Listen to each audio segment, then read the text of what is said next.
Welcome to this. This isn't really a review as much as it is two guys ranting and randomly talking about movies. This movie is Captain America Civil War, yeah.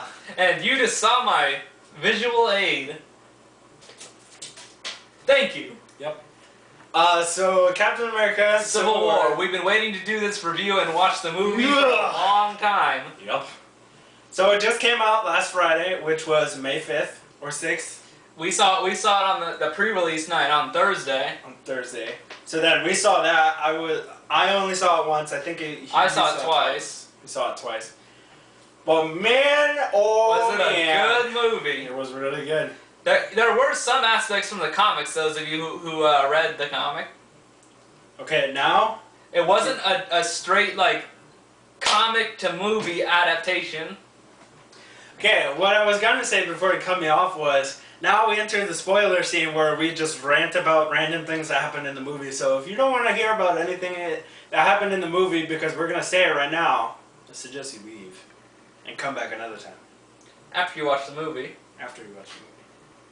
So, Captain America starts out. It's amazing. Captain America starts out with them hunting Crossbones, or the former Hydra member that got all chewed up by the building. I can't really remember his name. I know it's his real name. I don't know. Something. Well, we're terrible. We're already starting out bad. Well, it's wonderful. They introduced him as fast as they killed him off. Yep. Pretty much. So I forgot what he was even doing there in the first place. He was there to get a bioweapon. There you go. Bioweapon. They attacked the CDC with some Hydra lookalikes, even though Hydra is dead at that time. Yep. So then the remnants that happens there just kind of crawls out and tries to lash out and get that virus thing, but then quickly gets eliminated by. I guess like they're the movie version of the New Avengers. Yeah. That's what the team is called when you're like that with them. Oh yeah, the New Avengers. Yep.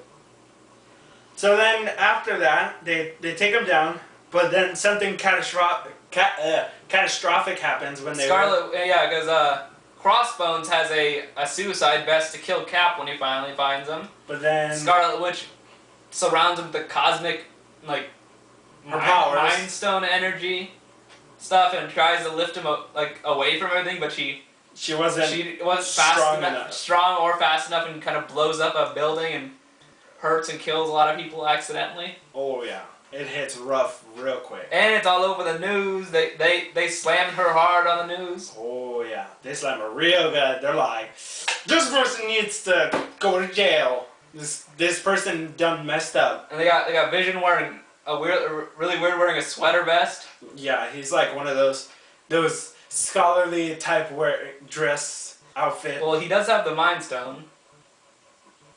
True. So then he starts it out rough, and the team all kind of gets together, except for Thor because he's in Asgard. And Hulk. And Hulk because he's kind of away.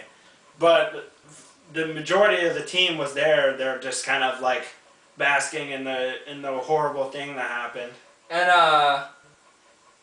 can't remember his rank.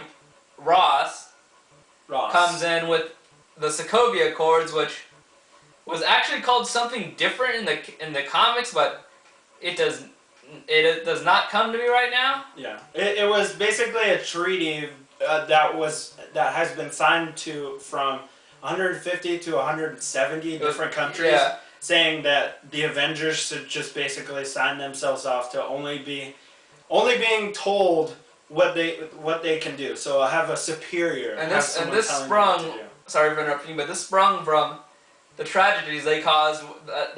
Tragedies that came with their victories, from the Chitauri in New York to Hydra in Washington D.C. with the helicarriers, and then Ultron making Sokovia fly, to the current one with the bomb going off beside the building that Scarlet couldn't save, even though she felt bad. And then we later go on to first before that we find out that Tony and Pepper's relationship isn't going too well. Yes. AKA a way for her not to be in the movie. Yep.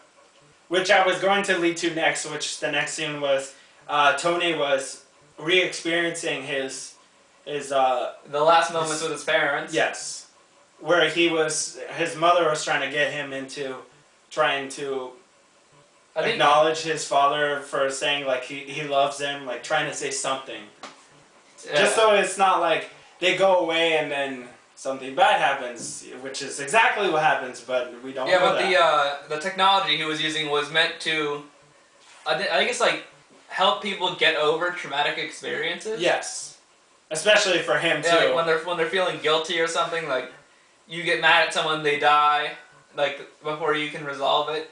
Yep. Then you can resolve it, like, and have it pretty much look real. Yep. Which then he, as Tony is Tony, then gives every student in the auditorium, in the university, all scholarships and funds for their. Wasn't it like Yale or something, or what university was it? Stanford. I think it was Stanford. Yeah. So then he walks out. We're just kind of rambling at this point. And here comes comic book moment. Comic book moment. He comes out of the Secretary of Defense, the HR woman for the government or whatever. Her son died in Sokovia, but in the comics, her son died in the explosion of I think it was either a middle school or an elementary school that a new team of heroes accidentally exploded a villain that caused pretty much a nuke explosion.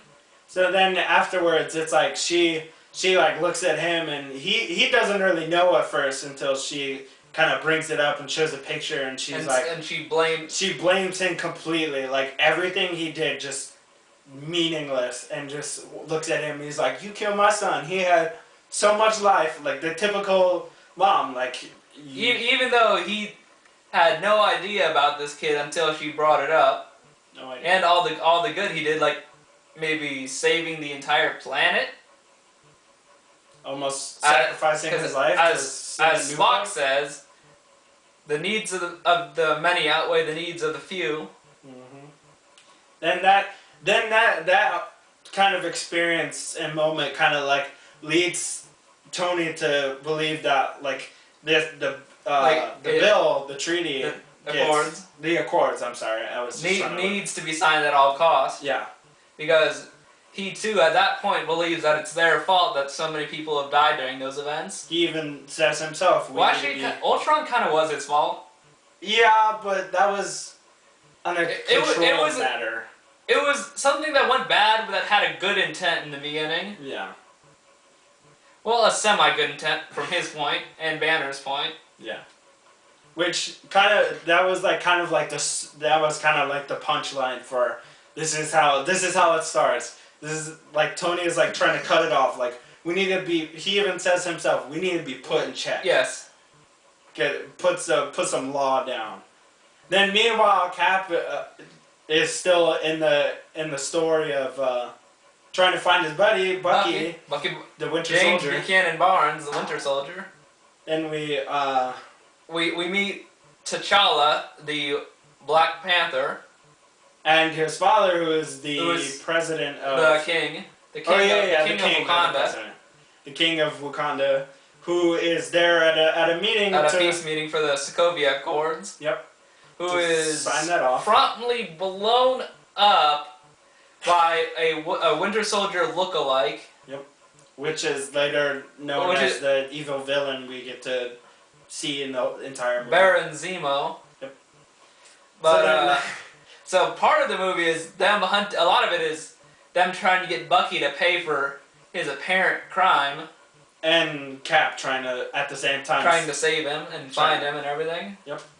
So then that happens, and then when oh yeah, before the explosion, we find out that Peggy Carter has passed away in her sleep of old age. Oh yes, it's a fallen agent from way back when in Cap's time. The starters of S.H.I.E.L.D.